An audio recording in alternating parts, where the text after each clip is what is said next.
Siamo qui a Medjugorje. Come ti chiami, padre? Fra Gerardo Maria del Cuore Eucaristico di Gesù. Wow. Di dove sei? Di Italia, italiano. Quante volte sei stato a Medjugorje? Adesso, io sono venuto diverse volte a Medjugorje, però adesso sono qui con la comunità mariana, all'Oasi della Pace, da 3 anni che sono qua. Sì. E dove e quando hai sentito parlare per la prima volta di Medjugorje? Ero in Italia e avevo letto i messaggi della Madonna di Medjugorje sull'eco di Medjugorje, un dépliant che circolava, e mi ha preso subito questi messaggi di Medjugorje, della Madonna, e mi ricordavano le apparizioni di Fatima. Io ho abbinato, collegato con le apparizioni di Fatima che io avevo sentito da piccolo quando il parroco ci raccontava nel mese di maggio durante il rosario, no? Ci raccontava delle apparizioni di Fatima e mi ha ricordato questo. E la Madonna dice appunto che questo messaggio di Medjugorje è la continuazione di quello di Fatima, è importantissimo in questi tempi. E perché eri attirato a venire a Medjugorje? Perché per la decisione vocazionale, perché sentivo la chiamata del Signore e io prima di decidermi in che maniera seguirlo volevo venire a Medjugorje, sentivo questa chiamata proprio della Madonna, no? Prima di decidermi volevo proprio sperimentare cosa voleva dire vivere a Medjugorje, cosa stava succedendo, perché sentivo solo notizie così scritte sulla carta, diciamo, no? Oppure di testimonianze di persone. E allora io volevo verificare di persona cosa voleva dire Medjugorje per questi tempi, insomma, ecco. Allora io poi, dietro questa chiamata della Madonna, ho deciso di consacrarmi a lei, però non qui a Medjugorje perché c'era la guerra in quel tempo, quando io sentivo il desiderio di venire a Medjugorje e non ho avuto il coraggio di venire a Medjugorje durante la guerra. Mi è mancato questo coraggio, a dire la verità, sì. Allora sono andato in un altro luogo di apparizioni in Italia, a Vicenza, a Schio. Lì si fa chiamare Regina dell'Amore, qui Regina della Pace, là Regina dell'Amore. E allora ho deciso di consacrarmi a lei, lì, a Schio proprio, sì, nel 1992, sì. Incredibile. E quali sono le vostre esperienze a Medjugorje? E qui si respira veramente la pace. La pace, sì, qui proprio è l'aria che si respira, io penso che è ricca di questa grazia della Madonna, perché la Madonna trasmette, è mediatrice di tutta la grazia di Dio, è la mediatrice di tutte le grazie. E allora qui proprio si respira nel silenzio, nell'adorazione, qui proprio l'aria è preghiera, è contemplazione del mistero di Dio. Il mistero di Dio. E sì. hai ricevuto guarigione e conversione a Medjugorje? No, io ho ricevuto la conversione leggendo il Vangelo quando ero ancora in Italia, sì. Poi ho sentito parlare dei richiami della Madonna, di questi messaggi. Allora ho deciso di consacrarmi a lei, però io avevo già deciso per la conversione. Cioè ero già convertito attraverso il Vangelo, però avevo bisogno di un aiuto materno che ho trovato in Maria, perché anche dopo la conversione ero un po' in ansia per capire qual era la volontà di Dio per me, no?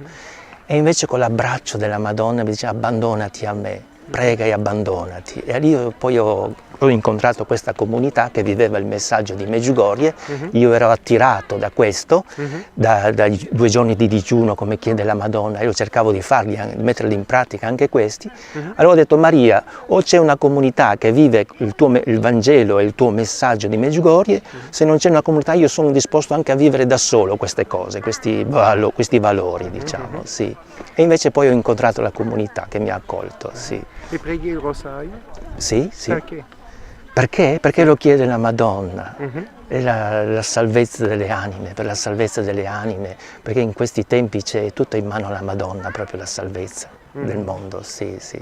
Gesù ha consegnato alla Madonna, io penso questo, sì, sì. E che diresti alla gente perché sei cattolico? Perché sono cattolico, sì.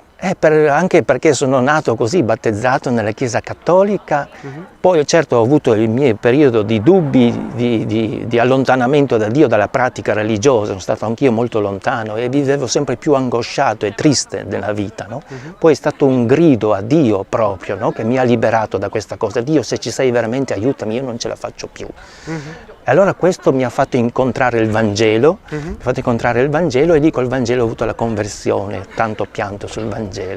E poi la Madonna l'ha detto, no, che la verità proprio sta nella Chiesa cattolica, la pienezza della verità, sì, sì. E molte persone pensano che Dio Padre sia un vecchio con la barba bianca che aspetta di guidare guidarci sì, forse. disculpe, e di mettere guarirci, all'inferno, come veramente Dio Padre. Guarirci forse, no guidarci, guarirci.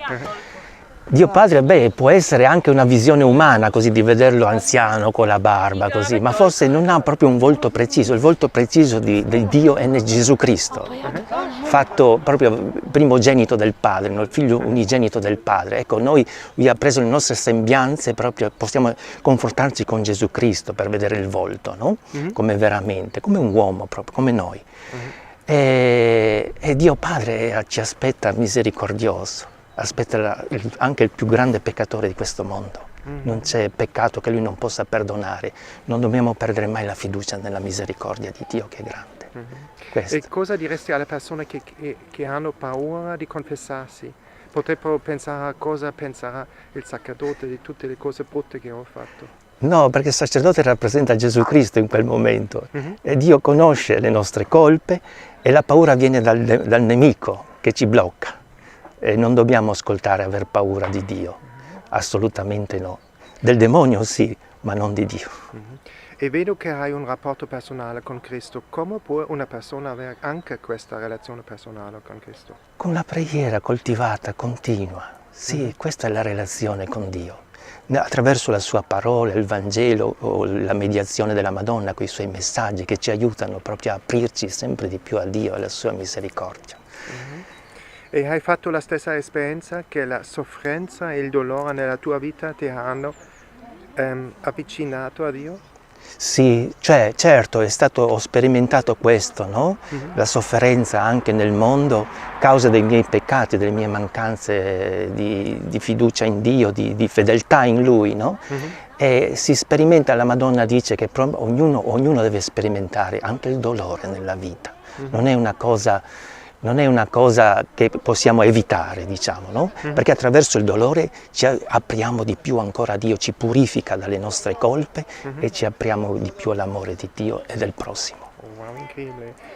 E hai avuto un momento speciale di conversione nella tua vita? Gesù la chiamo la rinascita nello Spirito? Sì, questo con la conversione, come dicevo, no? Con la lettura del Vangelo, soprattutto quello di Matteo 6, 24-34, che Gesù, io mi affannavo per il lavoro, no? Mi assillavo, ero in ansia anche per questo, no? Cosa devo fare, no? Di lavoro, prima ancora della conversione. E Gesù invece mi dice, ma guardate gli uccelli del cielo, non seminano, né mietono, né ammassano nei granai, eppure Dio gli dà da vivere, no? Ma non farà assai più per voi, gente di poca fede. Insomma, mi diceva a me che avevo poca fede, dovevo credere a queste parole, e lì mi sono commosso, a impianto forse, davanti a queste parole, a sentire queste parole. Sì. E cosa ha fatto Gesù nella tua vita? In che modo Gesù ha cambiato la tua vita?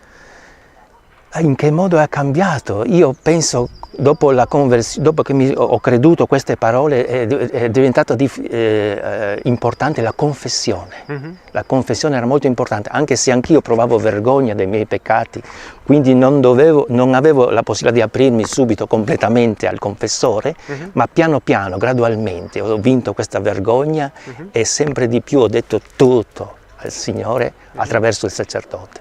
Sì. E molte persone a Medjugorje cercano di trovare la loro vocazione. Cosa diresti loro? Come incontrare la loro vocazione? Certo, ci vuole tanta preghiera prima di decidersi, no? Ad esempio la Madonna diceva al gruppo di preghiera di Ivan, mi sembra, no? Che ci vogliono almeno 4 anni di preghiera prima di decidere per una vocazione, no? La Madonna anche ha detto, no, in un messaggio, non so a quale veggente di Medjugorje qui, che a lei piacerebbe che tutti i veggenti diventassero preti e suore, no? Ma siete liberi, ha detto anche, no? Quindi è anche una decisione libera, ma nella preghiera, solo nella preghiera si può sentire questa chiamata del Signore. Ad esempio io più pregavo, più sentivo di lasciare tutto proprio e dedicarmi solo alla preghiera. Questo era il messaggio per me. Poi ho deciso appunto di entrare in comunità e fare anche i voti di povertà, castità e obbedienza, sì. E intercessione per la pace, un quarto voto anche. E cosa vorresti dire alle persone che non conoscono Medjugorje? Perché dovrebbero venire qui? Perché se c'è la possibilità, se sentono la chiamata della Madonna, di rispondere a questa, che la Madonna concede grazie speciali qui a Medjugorje, l'ha detto. Sì, io concedo grazie speciali qui per chi può venire, per chi sente la chiamata o chi ha la possibilità di venire può pregare per ancora quelli che non hanno il coraggio o non hanno la possibilità di venire, insomma, no? Certo la Madonna è in ogni luogo, lei dice, no? Anche, no? In ogni parrocchia, laddove c'è Gesù, dove c'è il tabernacolo, io sono lì. Quindi si può incontrare la Madonna anche in mezzo alla natura, lei dice, incontrate Dio anche in mezzo alla natura. Quindi è un luogo, comunque qui è un luogo particolare, speciale, per questi tempi è molto speciale qui in Medjugorje, sì.